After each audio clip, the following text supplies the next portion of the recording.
They came not to destroy, but to understand Dot from high above in a drifting observatory orbiting the burned shell of a once green planet. The alien delegation of the Thalkar Confederacy watched in silence. Screens filled the dark chamber like floating windows into Earth's past, each displaying a different fragment of humanity's most brutal conflicts. The footage was ancient from long before Earth was silent, but it played like it had happened yesterday. Soldiers dragging broken bodies through mud, holding each other as fire rained from still skies. Children screaming in basements while concrete cracked above them. Pilots flying into certain death with tears in their eyes and names on their lips. There was no triumph in the recordings, only blood, grief, and the strange beauty of something the Thalkar had never truly known. The fire of sacrifice. The watchers had no mouths, only smooth silver plates where eyes should have been, reflecting horror, confusion, and something else, fear. Elder Counselor Ural turned away from the screen, showing the Battle of St. Petersburg, her translucent hand trembling as she reached for the console. "Enough," she said in her tongue of vibrating light, her voice cracked by vibrations. "We came to judge if they are to be welcomed back, but this is not a species, it is a storm of pain wearing skin." No one argued. A younger observer, barely grown by their standards, floated to a halt beside her. But the archives show they ended their wars. The Terrans built peace before the silence. Perhaps this was evolution? Ural didn't answer. Her gaze locked onto a paused frame, an image of a human soldier, his helmet shattered, crawling forward with one arm while dragging a bleeding comrade with the other. His face was caked in blood and ash, but his eyes, they burned with purpose, not hate, not vengeance. Something else. Something the Thalkar could not name. The quiet was broken by a pulse from the console, a new signal. Not one from the archives, but a living frequency, weak, trembling, but unmistakably human. They froze. "The humans are extinct," murmured one of the engineers, his glowing tendrils flickering in disbelief. "We confirmed it. We saw the tomb worlds, the craters." No," whispered Ural, her light dimming as the pulse repeated. It was a distress signal, an old one, from a century ago.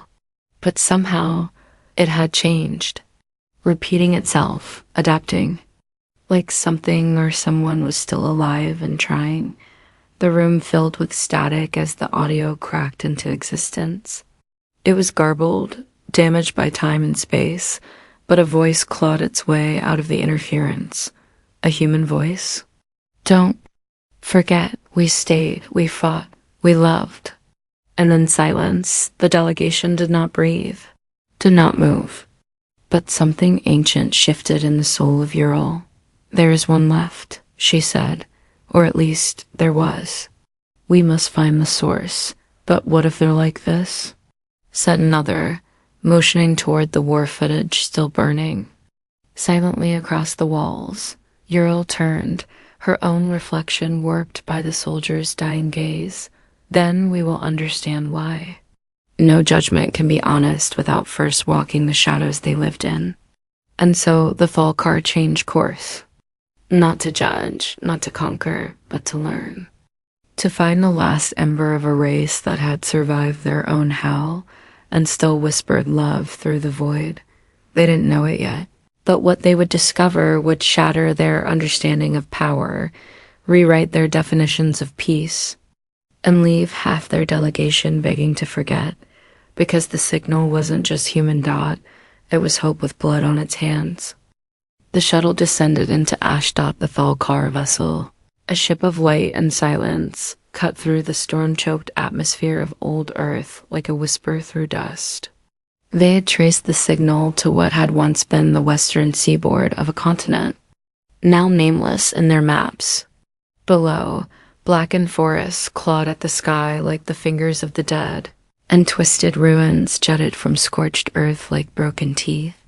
The very air seemed to mourn. Ural stood at the observation port, her hands clasped before her. She did not breathe, but still felt something tighten her chest. Not fear, not exactly, but a sense that this planet was not dead, it was waiting. They landed near the origin of the signal, a ruined city choked in vines and steel bones. Their team moved cautiously, levitating through fallen towers and shattered roadways. No signs of movement, no heat, no life, and then a voice out, not from the sky, not from a speaker, from below. I knew someone would come. It was barely more than a whisper, cracked with age and dust. The Thalkar froze. They had no weapons, only instruments for observation and defense. Ural stepped forward, her bioluminescence pulsing gently as she responded. We mean no harm. We are looking for you. A moment passed, then the ground shifted. A metal panel groaned open at the base of a collapsed structure, and from the shadows, a figure emerged, human, or what was left of one. His beard was gray, tangled with dust. His skin was sunburned and wrapped in patched layers of cloth. A makeshift breathing mask hung around his neck, and a small generator blinked weakly on his back. But his eyes, those same terrible, beautiful eyes from the footage, still burned. Looked at them, not with fear or awe, but with exhaustion. He raised a hand in greeting, fingers shaking. You took your time, he said with a faint smile, his voice like dry wind. I figured we were done for when the stars stopped talking back. But I kept the beacon running. Something told me you might be curious. Ural stepped forward. You are the last. He laughed, a short, bitter sound. Maybe, maybe not. I haven't seen another soul in 12 years. Not since Lita died. Just me, the crows, and the ghosts. Ural tilted her head. Why did you stay? He looked past her into the dead skyline. Because someone had to. Because we started this mess. And it didn't feel right to leave. It behind like a bad dream. This planet raised us. It bled for us. We buried too many to just walk away. Her glow dimmed in reverence. You maintained the signal. Why? His gaze hardened. Because stories matter. Because someone out there needed to know we weren't all monsters. That even in the dark we tried. We loved. We held hands while the world fell. We fought for each other. I thought if even one voice heard that, it might be enough. Silence fell. The Thalkar delegation stood in still reverence. They had feared a beast, expected a weapon. Instead, they found a man who had buried his family, watched the stars, go silent, and kept hoping anyway. One of the younger Thalkar approached, cautiously. You said Lita? The man's face softened. My wife, she died during the last dust storm, gave me her oxygen. Said it was my turn to live for both of us. He touched the necklace hanging from his collar, a tiny locket with a faded photo inside. She believed someone would come, I think. She was right. Ural stepped closer. We want to understand. All of it. Not just the war, the why. He looked her in the eye, and for the first time, his voice trembled. Then you're braver than I thought. Because the why. It's not easy. It's not clean. It hurts. And sometimes it's not a noble thing. Sometimes it's just survival. But if you really want to know, he turned, slowly walking toward the collapsed structure. I've got stories, footage, journals, things I've kept hidden in case you ever showed up. He paused, looking back, but you have to promise one thing. Don't judge us by the wars. Judge us by what we did after. And in that moment, the Thalkar saw something they had never encountered in any galaxy. In any file, in any world ruled by logic and fear, a creature shaped by fire, carved by grief, still carrying love. Like a sword, not a beast, not a god, just a human. Inside the ruined shelter, time stood still. The structure had once been a medical research outpost, half built into the rock before the bombs fell, and the skies turned gray. Now it was a mausoleum of memories, a tomb where warmth had not died, but waited quietly for someone to remember it. As the fall car descended into the chamber, their light reflected off the walls covered with photographs, old holoscreens, journals bound in cracked leather, and recordings left behind like breadcrumbs through grief. The human, his name was Elias Grant, moved through the room like a priest through a temple. His fingers brushed old photos. His eyes lingered on a dunted cup. Every item in the bunker held weight. Not in mass, but in meaning. The aliens, for all their technology, could not measure this kind of gravity. It was not physical. It was human. This, Elias said, holding up a journal, was my daughter's. His voice was quiet, careful. She wrote about the sky. Every night she'd sit by the window watching for stars. We used to name them together. That one's yours, Daddy, she'd say, because it doesn't blink. He didn't cry. He had cried so much for so long that the tears no longer came. Instead, he smiled. And the smile hurt more than any sob. Ural moved closer, cautiously scanning the book with her luminescent tendrils. She was a poet, she said softly, in a world that didn't deserve poetry. Elias chuckled. No world deserves it. That's the point, you write anyway. The Thalkar were silent. Some recorded everything, others simply listened. And one young, barely matured sat beside Elias, watching his hands as he thumbed through a faded photo album. A picture of 4 people.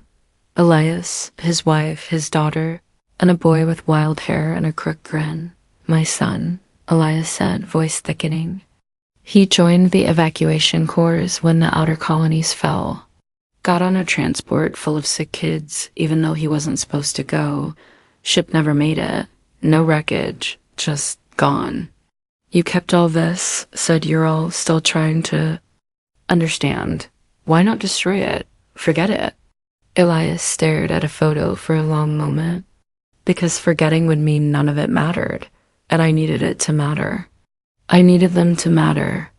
If I was the only one left, then I had to carry their memory. Not their pain, just their meaning. The words settled deep in the aliens' minds. Their kind did not mourn the way humans did. Death was a data point, a phase that Elias had wrapped. His pain in memory and his memory in love, and somehow it had made him stronger. The young Thalkar leaned forward, speaking in a soft hum. In our culture, we share sorrow by psalm. May I sing for them? Elias blinked, then nodded. And so the alien began a low, haunting tone that filled the room like light through stained glass. It wasn't a melody in the human sense, but it felt like one. Every note carried grief and awe and apology. The walls shimmered, faintly with resonance. Elias closed his eyes, and for a moment, he wasn't alone. His wife's laugh, his daughter's humming, his son's boots in the hallway. They were there, just for a heartbeat. When the song ended, no one spoke. Finally, Elias stood. You didn't have to come, he said quietly, but I'm glad you did. Ural stepped beside him. We didn't expect you to be this kind, steady, real. We expected vengeance, fire, something the archives warned us about, but you... He looked at her, weariness in every wrinkle. You watched our wars, but did you watch the aftermath, the rebuilding? The people who used broken limbs to carry bricks? The women who taught again with no chalk, no books, just voices and will? Ural nodded slowly. We saw some, but we didn't understand. Elias smiled again, soft this time. That's okay. Most of us didn't either. We just did it. Because that's what you do when you love something that's bleeding. You. Stay. You don't run. The Thalkar understood then why the signal had not died, why the last human had waited. It wasn't desperation. It wasn't pride. It was love. And in that bunker of ghosts, beneath a sky that had forgotten its stars, Something grew between species that had never met before, something not written in science or code. A bond not of survival, but of understanding. Not because Elias was strong, but because he had stayed soft in a world built to make him hard. The days that followed blurred into a quiet rhythm of stories and silence, as if the bunker itself had begun to breathe again. The Thalkar, once so hesitant to even set foot on Earth's poisoned soil, now lingered in Elias Grant's ruined sanctuary like pilgrims beside an oracle. They listened to his tales, not of battles, but of gardens grown from ash, of laughter shared under makeshift tents, of songs hummed while sewing wounds closed. Elias gave them everything, his memories, his regrets, his truth, but truth, like old wounds, can rot if left unspoken too long. It began when one of the younger Thalkar engineers, Azari, noticed something strange in the signal logs. The beacon Elias had kept alive for over a decade was transmitting in more than one direction. The main pulse had been set to catch distant scanners, yes, but a second stream had branched inward, toward the Earth's core, faint and pulsing. Like a second heartbeat, Azari brought the data to Ural, unsure of its meaning. The signal wasn't artificial. It carried elements of the beacon's original frequency, but it had changed, evolved, adapted, like something had responded. Ural questioned Elias gently that night as he repaired a torn solar wrap using old wires and trembling hands. "You said you were alone?" she began, her voice low, respectful. "I am," he replied without looking up. "There's a signal," she said. "One we don't understand. Something below." Elias paused. Just for a second. But in that second, the lie cracked open like a seam in a glacier. He set the tool down, hand suddenly still. "I didn't want you to know. Not yet." Ural stepped. "Closer, please. Elias, what is beneath us?" He exhaled deep, long, as if the truth had waited too long in his lungs. "They're not alive," he said quietly. "Not anymore. Not in the way you'd think, but they're there." And with that, he led them deeper beyond the bunker, through a narrow tunnel of carved stone and rusted pipe, down into the cold silence of the earth. They reached a vault, a chamber sealed by time and hope, covered in ivy and soot. With trembling fingers, Elias placed his palm against a scanner long thought dead. It opened. The light was dim, blue, like the inside of a dying nebula. Inside the chamber were capsules, 15 in total. Pods of reinforced glass and cryogenic technology so old it sang with decay. Inside each pod lay a person, a child, a teenager, a woman with burned hands, a man with missing legs. Survivors, or what was left of them, suspended, preserved, hoping. Y or Al gasped, her tendrils pulling back in shock. "You said they were gone?" Elias stepped forward, his voice hollow. "I said I was the last, and I am awake, but they were dying. The air outside was killing them faster than I could keep up. I had no medicine, no clean water, just this vault, half-working tech, and desperate prayers. I put them under to buy time. Thought maybe someone like you would come before the systems failed." The room hummed with fragile life. Machines whirred like dying lungs. Lights blinked, slowly over sleeping faces. The Thalkar moved among the pods in silence, scanning, reading, feeling. "Why hide this from us?" Ural asked. "Because I didn't know what you'd do," Elias admitted. "I didn't know if you came as judges or saviors. And I wasn't going to risk them. Not again." Ural looked at him, not with anger, but something more piercing. "You trusted us with your pain." "Why not this?" Elias stared at the sleeping forms. "Because pain is mine to carry. But hope is dangerous. Hope's what we always had before everything burned. Hope's what made us fight back even when we were losing. But it's also what broke us when the last ship stopped answering." I didn't want to raise it again. Not unless you truly understood.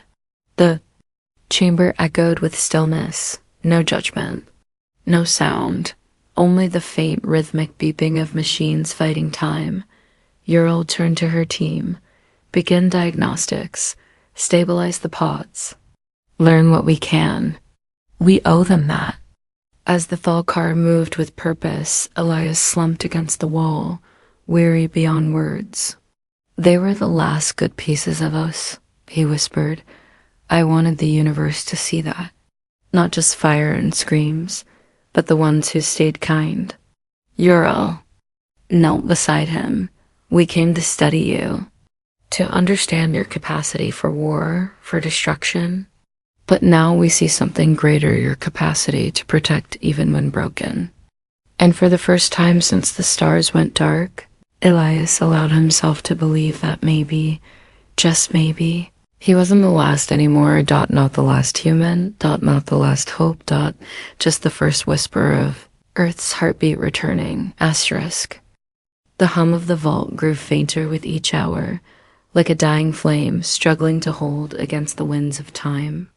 The Thal car worked tirelessly, their instruments delicate and alien, their movements reverent, careful, like surgeons operating on the soul of a dying civilization.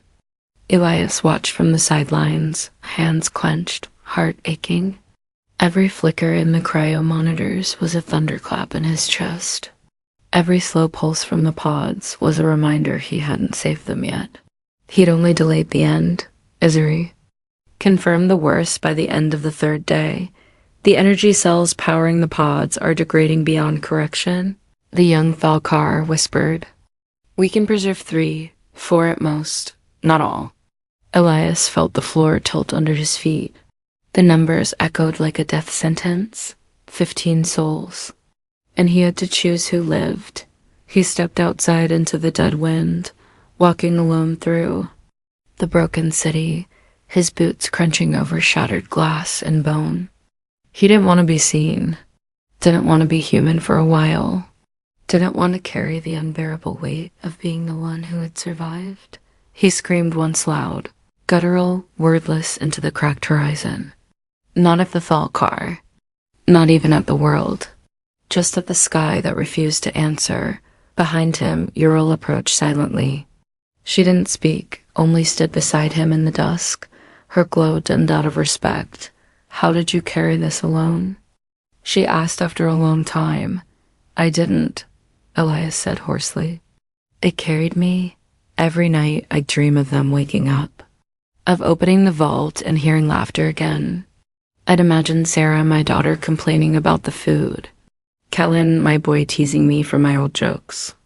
I knew it probably wouldn't happen, but hope is funny that way. You never feed it, but it doesn't die. Ural looked at the burned buildings. Our kind, we would have let them go. It's not our way to hold on when logic fails. Elias turned to her, tears in his tired eyes. That's the difference. Humans don't hold on because it makes sense. We hold on because letting go hurts more.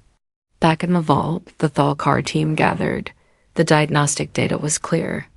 The pods were failing. Even with their most advanced tech, they could only stabilize a handful for transport. The others would fade quietly, without pain, maybe, but forever. And then Elias did something the aliens could not comprehend. He began writing names, a list, not of who to save, but of who to let go. He remembered each one. Their stories, their laughter, what little he knew from the days before he sealed them in. A young girl with burn scars on her neck who used to hum lullabies. A school teacher who gave up his evacuation spot to a student. A boy no older than 12. Carrying his sister's doll even after she was gone, he finished the list with shaking hands and set it down. This one, he said, pointing to a name near the bottom, was the last person I spoke to before the collapse. He told me, even if I don't wake up, promise me you'll make sure someone does. He looked at the glowing eyes around him. That's why you came, isn't it? Not just to learn, but to carry it forward. To take a piece of us with you. Ural's voice cracked for the first time. Elias, you shouldn't have to make this choice. I already made it, he whispered. Every day I kept them frozen, I knew this might happen. I knew the cost. I just didn't know it would still hurt this much. He knelt by one of the pods, placing a worn photo on the glass, a picture of the girl with the scar, smiling with a flower crown on her head. I'm sorry, he whispered to her and to all of them. I wasn't enough, but maybe they will be. He stood and nodded. Take the strongest. Take the ones who can rebuild. Take the ones who will forgive us for what we couldn't save. And then he stepped back. No tears, just quiet.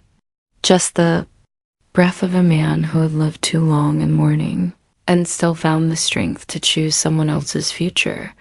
The Thalkar prepared the transport units. They honored his list. And as the chosen pods were moved one by one, Elias sat beside the others, those who would not wake, and told them stories. Whispered memories. Sang lullabies. He made sure they wouldn't go in silence. And for the first time, the Thalkar began to understand what made humans different. Not their weapons, not their wars, but the unbearable, beautiful weight of their love, even when it broke them, especially when it broke them. The day the Thalkar began their ascent from Earth with the 4 survivors aboard, the clouds turned crimson, not with war, but with memory. The wind howled through the hollow towers, not as a scream, but a whisper of all that had passed. Elias stood beneath the belly of their ship, arms crossed, eyes never leaving the sealed cryo units being carried away like sacred artifacts. The chosen few, those he had sacrificed everything for, floated in perfect stillness, unaware that one man had given up his world, his peace, his own final days to give them a chance. But just as the ship's landing gear retracted and the air shimmered with pre-launch heat, alarms shrieked through the sky, unknown energy signature approaching. Fast, shouted Izuri, her voice rising in alarm. The monitors flashed a pattern none had expected. A satellite, long dead, had activated without command. Its signal didn't belong to the Thalkar. It didn't belong to Elias. It belonged to command. Unit 07, a remnant of the old Terran defense grid, a failsafe, something buried deep within. Earth's crest had awakened in response to the beacon shutdown and the removal of humans from the planet's surface. A protocol none of them had known existed, a final order from a forgotten war. If the last living humans are removed from Earth, initiate full planetary denial. The ground rumbled. Distant fault lines groaned.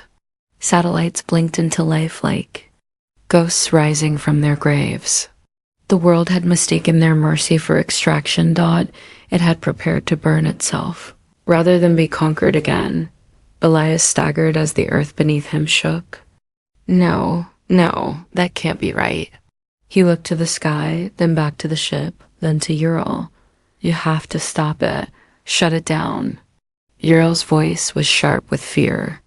We're trying, but we can't override the source. It's not just a defense net. It's an identity lock. Earth was coded to die the moment it believed we took its last child. Elias didn't hesitate. He ran, through the ruins, over broken glass and rusted girders, toward the broadcast tower hidden beneath. The old capital's foundations. His lungs screamed, his legs threatened collapse. But he ran like a man, chasing the soul of a world. Behind him, Ural followed, floating faster, pleading with him to stop, to wait, to let them find another way. But there wasn't time. He knew. That code. He had helped build it once, back when Earth was on the edge of annihilation. He had forgotten. Or maybe he had chosen to forget. But now it all came rushing back. He reached the terminal, the rusted panel blinking red. The console demanded proof of identity, a biomarker, a human soul. And with every second, the sky glowed hotter. The self-destruct sequence had begun. The planet would incinerate itself rather than surrender its final child. And Elias knew the truth. The system didn't recognize the cryo-sleepers. They weren't awake, but he was. Ural landed beside him, breathless, even without lungs. What are you doing? He looked at her, a piece behind his eyes that made her light tremble. I'm staying. No, Elias, we can rewrite it, delay it, you can live. You've earned I was Earth, he said. It's memory, it's guilt. It's defiance, and it's forgiveness. If I leave now, I erase all that. He placed his hand on the console. It scanned. Him. Confirmed. Human presence. Verified. Termination sequence aborted. The sirens died. The ground stilled. The satellites dimmed. One by one, falling back into sleep like sentinels reassured that their post was still guarded. Ural stared at him, horror and awe mixing like two currents in the sea. You chose this? Elias smiled, wiping dust from his brow. You said you wanted to understand humanity. Well, this is it. We don't just die for each other in war. We stay for each other in peace, even when no one's left to see it. But you could have come with us and leave them. He gestured to the vault. They need a home, not a myth. They need someone to tell them who they were, who they can still be. The ship recalled its team. The pods were safe aboard, but Elias remained, standing under the ghost light of a ruined world that finally, mercifully, believed it was not alone. Ural bowed not with ceremony, but with grief. We will remember. You, he smiled, turning to walk back toward the bunker. Then make sure they do too. And just like that, the man the universe forgot became the guardian of its last fragile hope, not because he had to, but because he chose to. The stars had never looked so quiet. Above the broken bones of Earth. The Thalkar vessel hovered in orbit, its engines dimmed to a low hum, holding position as its crew gathered around a central viewing panel.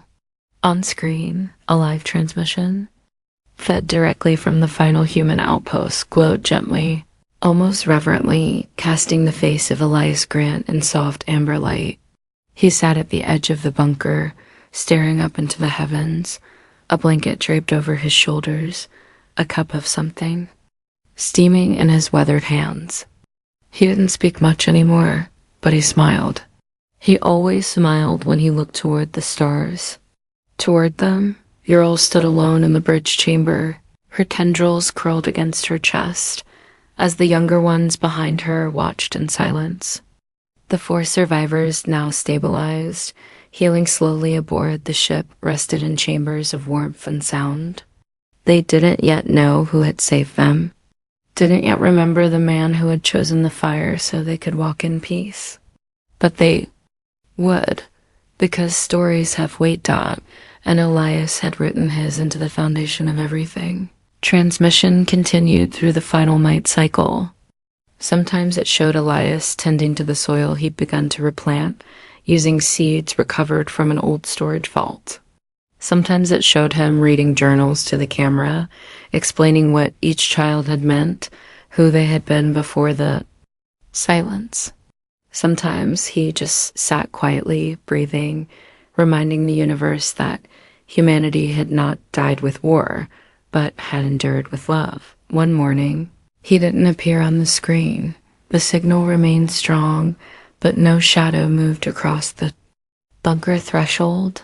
The door remained half open, the fire unlit. They waited 1 hour. Then 2. Then 5. And then, without announcement, the screen faded to black. A final message blinked into place. I'm tired now. Let the earth sleep. Let them dream. You remember the wars? Now remember us. Ural lowered her head. No words could be spoken, not from her, not from anyone. The crew turned from the console one by one, some in tears, some in stunned silence. All changed because they had not witnessed a warrior fall. They had witnessed something rarer, a human who refused to give. Up. The Falkar archives would record everything. Every word, every gesture, every laugh and sigh and moment of choice. But the record would not begin with footage of war or blood. It would begin with Elias planting seeds in poisoned earth. It would begin with his voice telling stories by candlelight. It would begin with a single sentence carved into the walls of the Galactic Archive. Here lies the last man of Earth, he chose love. As the ship departed, carrying its human cargo toward a new colony, the crew turned once more to view the small blue marble shrinking beneath them. It was still scarred, still silent, but no longer alone, because somewhere in its soil now slept a man whose presence had stilled war machines, whose breath had halted planetary self-destruction, whose soul had proven to a galaxy of skeptics that humanity was not defined by fire, but by the hands that reached into it to pull others out. Decades later, when the 4 survivors grew old, they would speak his name, not as a legend, not as a myth, but as father, friend, keeper of the fire, and their children would plant seeds on alien soil, not just to grow food, but to grow memory. And when those children asked why their grandparents spoke to the stars with such tenderness, the answer would always be the same, because once a man stayed behind so others could see the sky again. And across the stars, in every world that feared the human name, the story would echo softly, defiantly. They thought humanity was a storm, but it was a garden, and Elias was its last gardener.